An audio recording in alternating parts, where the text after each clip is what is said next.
Assalamualaikum warahmatullahi wabarakatuh. Kami dari kelompok 6 akan mempresentasikan hasil kerja kelompok kami.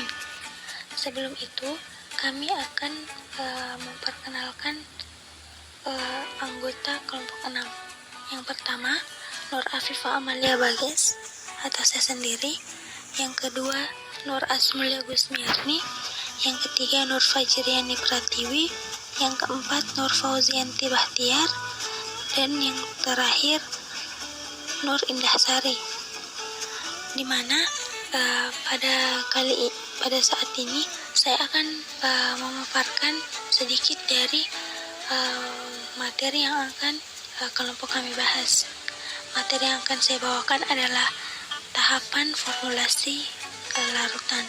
Sebelum itu, kita harus mengetahui definisi larutan dan definisi dari formulasi. Formulasi adalah suatu proses mengubah obat dengan bantuan ekspien menjadi suatu bentuk sediaan. Nah, obat ditambah ekspien ditambah metode pembuatan itu akan menjadi suatu sediaan. Kemudian larutan. Larutan adalah sediaan yang mengandung satu atau lebih obat dalam pelarut dengan pelarut yang sesuai dan digunakan sebagai obat dalam maupun obat luar. Nah, contoh larutan itu ada dua. Yang pertama, contoh larutan sediaan oral itu sirup, eksilir, dan gutai atau obat tetes. Nah, obat tetes ini maksudnya gutai ini adalah sediaan cair yang berupa emulsi atau suspensi yang dimaksudkan untuk obat dalam maupun obat luar. Nah, kemudian sediaan larutan tropikal itu gargarisme atau obat kumur, kemudian obat tetes mata, obat tetes telinga, dan obat tetes hidung. Nah, kemudian formulasi sediaan farmasi. Kita harus memperhatikan atau memenuhi aspek-aspek farmaseutik agar diperoleh sediaan yang bermutu dan berkualitas. Nah, yang pertama itu stabilitas. Yang kedua, keamanan. Yang ketiga, efektivitas. Dan yang keempat itu akseptabilitas. Nah, selanjutnya langkah-langkah formulasi. Nah, disinilah tahapan formulasi obat. Nah, yang pertama itu kita menentukan dosis dan kemasannya. Nah, kita harus memperhatikan dosis lazim dari zat aktif obat tersebut. Misal untuk paracetamol itu untuk umur 0 sampai 1 tahun 60 mg 3 kali sehari. Untuk 1 sampai 5 tahun itu 120 mg 3 kali sehari. Dan untuk 15 tahun sampai 12 tahun itu 240 mg 3 kali sehari. Kemudian kemasannya itu kita sesuaikan dengan bentuk sediaan dan volumenya. Nah, kalau sediaan cair kan biasanya dia botol kaca ya teman-teman ya, jadi yang kita gunakan itu botol kaca. Kemudian volume dari obat sediaan cair kan biasanya 30 ml, 60, 100 ml. Nah, kita sesuaikan dengan volume dari obat dan menentukan ukuran yang manakah yang cocok dengan volume obat tersebut, seperti itu. Nah, yang kedua, penentuan rancangan spesifikasi sediaan. Contoh, kita akan buat bentuk sediaan sirup, kadar bahan aktifnya itu 120 mg per 5 ml nya, dan warnanya orange. Nah, kalau seperti itu berarti kita menambahkan zat pewarna orange. Nah, bau dan rasanya itu jeruk, berarti kita menambahkan tambahkan essence. Volumenya kita takar sebanyak 60 mili gitu. Kita kira-kira sebanyak 60 mili. Nah, selanjutnya penyusunan formula. Contoh formulasi dan sirup. Misal paracetamol 120 mg per 5 milinya, etanol 5 mili, propilen glikol itu 7 mili, sintex 20%, warna secukupnya, essence juga secukupnya. Kemudian aquades sampai 60 mili. Lalu yang keempat itu pembuatan, sediaan dan evaluasi sediaan. Nah, disinilah dibuat sediaan obat tersebut. Disinilah dibuat sediaan obat tersebut berdasarkan penyusunan formula yang tadi.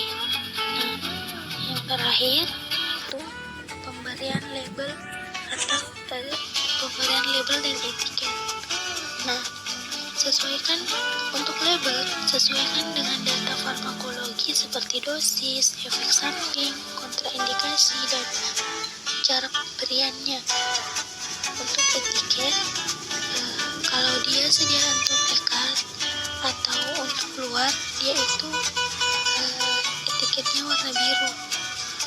Dan untuk sediaan oral atau obat dalam, dia itu etiketnya warna putih. Untuk materi kedua, yaitu bahan-bahan farmasetik yang mempengaruhi stabilitas larutan, akan dibawakan oleh Saudari Nur Asmulia Gusmiarni. Kepadanya saya persilahkan. Baik, saya akan menjelaskan tentang bahan-bahan farmasetik yang mempengaruhi stabilitas larutan. Pertama, definisi. Stabilitas merupakan simbol kualitas yang penting untuk suatu produk obat atau kosmetika. Stabilitas obat adalah kemampuan suatu produk untuk mempertahankan sifat dan karakteristiknya agar sama dengan yang dimilikinya pada saat dibuat, baik itu identitas, kekuatan, kemurnian, maupun kualitas dalam batasan yang ditetapkan sepanjang periode penyimpanan dan penggunaan atau shelf life. Faktor-faktor yang mempengaruhi stabilitas.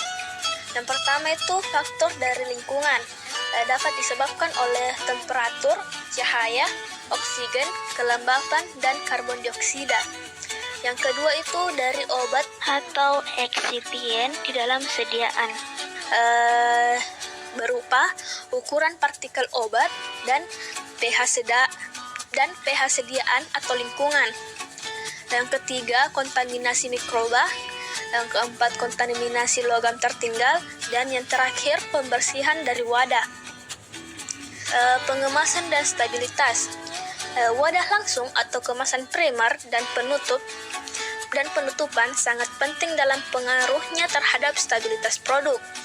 Bahan pengemasan yang biasanya digunakan antara lain kaca, plastik, karet, dan logam. Baik, sekian dari saya. Dengan ini saya kembalikan ke moderator. Terima kasih kepada Saudari Nur Asmulia Gusmiarni. Selanjutnya, materi parameter krisis dalam formulasi larutan akan dibawakan oleh Saudari Nur Fajriani Pratiwi. Kepadanya, waktu dan tempat saya persilahkan. Materi 3 yaitu parameter kritis dalam formulasi larutan. Parameter kritis adalah semua parameter yang akan mempengaruhi mutu produk atau komponen yang berdampak langsung pada mutu produk. Semua parameter kritis tersebut hendaklah dicakup dalam kualifikasi. Selanjutnya yaitu definisi larutan. Menurut Farmakope Indonesia edisi 3, larutan adalah sediaan cair yang mengandung bahan kimia terlarut, kecuali dinyatakan lain sebagai pelarut digunakan air suling. Faktor-faktor yang mempengaruhi kelarutan suatu zat atau bahan antara lain yaitu yang pertama, pH lingkungan, yang kedua, kosolven, yang ketiga, konstanta dielektrikum, yang keempat, proses pelarutan, yang kelima, kompleksasi dan modifikasi kimia obat pH. Sejumlah besar zat kemoterapi modern bersifat asam lemah atau basa lemah. Kelarutan zat-zat ini sangat dipengaruhi oleh pH lingkungan. Dalam pemilihan pH lingkungan untuk kelarutan yang memadai, terdapat beberapa faktor yang harus dipertimbangkan. pH yang memenuhi persyaratan kelarutan tidak harus bertentangan dengan persyaratan lainnya, seperti stabilitas dan kompatibilitas fisiologis. Di samping itu, apabila pH merupakan faktor kritis dalam menjaga kelarutan obat, sistem tersebut harus didapar secara memadai. Pemilihan dapar pH harus konsisten dengan beberapa kriteria berikut. Yang pertama, dapar harus mempunyai kapasitas yang memadai dalam kisaran pH yang diinginkan. Yang kedua, dapar harus aman secara biologis untuk penggunaan yang diinginkan. Yang ketiga, dapar harus mempunyai sedikit atau tidak mempunyai efek merusak terhadap stabilitas produk akhir. Yang terakhir, dapar harus memberikan rasa dan warna yang dapat diterima pada produk. Selanjutnya yaitu parameter dalam formulasi larutan. Yang pertama, volume sedimentasi. Volume sedimentasi diamati dari hari pertama sampai beberapa waktu. Larutan tersebut diukur tinggi sedimen akhir atau HU dan tinggi larutan awal atau HO.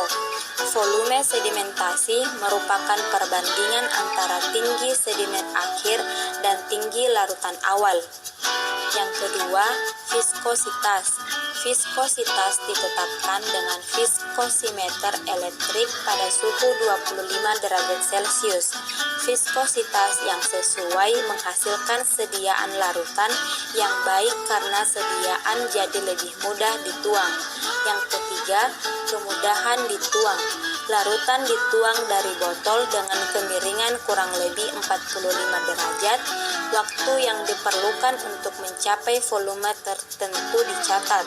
Waktu yang digambarkan saat penuangan larutan juga akan menggambarkan nilai viskositas larutan tersebut. Yang keempat, ukuran partikel. Ukuran partikel ditentukan secara mikroskopis. Ukuran partikel juga menentukan sistem larutan pada suatu sediaan.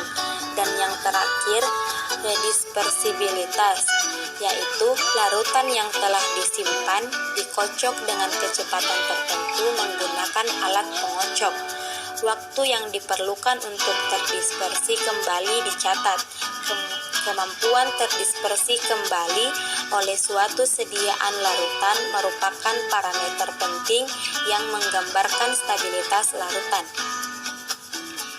Itulah tadi paparan materi dari Saudara Nur Fajriani Pratiwi. Selanjutnya pada materi evaluasi mutu fisik larutan farmasetik akan dibawakan oleh Saudari Nur Fauzianti Bahtiar dan akan dilanjutkan oleh Saudari Nur Indahsari. Kepada mereka, waktu dan tempat saya persilahkan. Nah, selanjutnya kami akan membahas tentang materi keempat, yaitu evaluasi mutu fisik larutan farmasetika. Uji yang pertama yaitu organoleptis. Tujuan dalam uji organoleptis tersebut adalah untuk memeriksa kesesuaian bentuk, bau, rasa, dan warna sediaan dengan spesifikasi yang telah ditentukan. Prinsip dalam uji organoleptis yaitu pemeriksaan bentuk, bau, rasa, dan warna menggunakan panca indera. Syarat uji organoleptis yaitu bentuk, bau, rasa, dan warna harus sesuai dengan spesifikasi yang ditentukan. Yang kedua yaitu uji pH. Melihat tingkatan kesamaan sediaan, untuk sediaan oral diusahakan pH mendekati netral yaitu pH 7. Cara untuk melakukan uji pH. Yang pertama, kertas pH dimasukkan ke dalam sediaan. Kedua, ditunggu beberapa saat.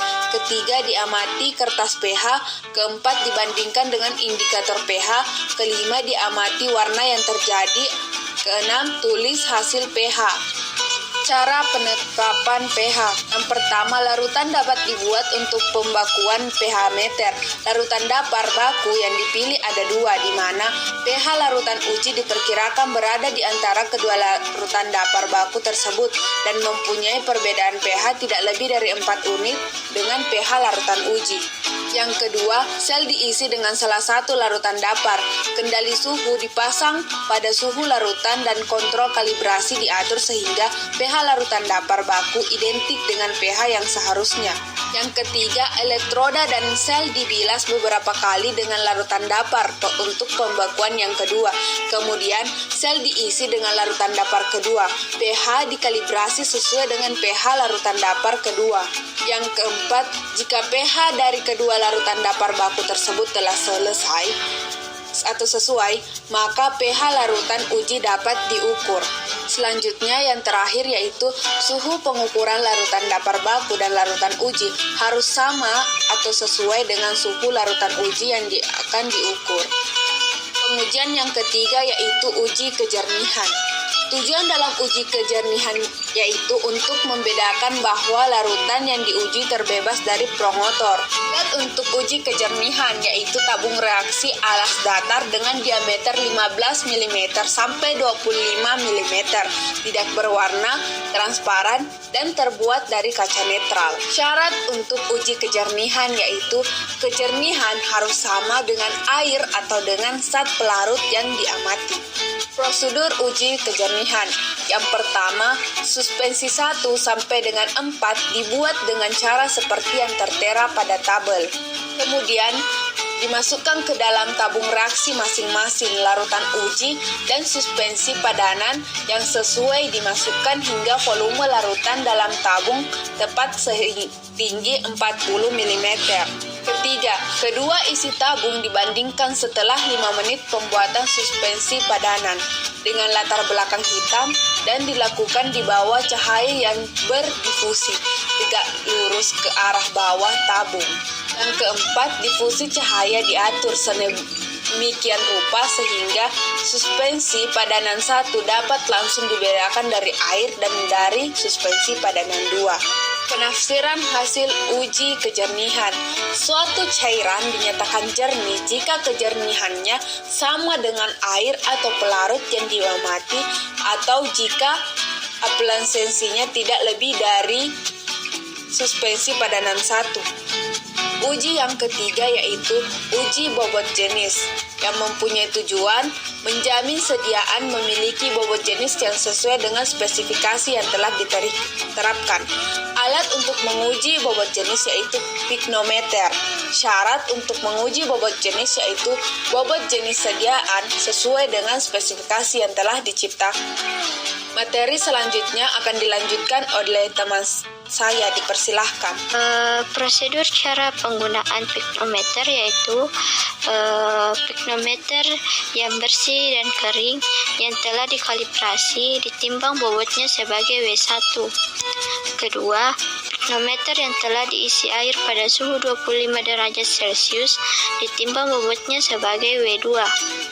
Ketiga, piknometer yang telah diisi larutan uji sediaan pada suhu 25 derajat Celcius ditimbang sebagai W3.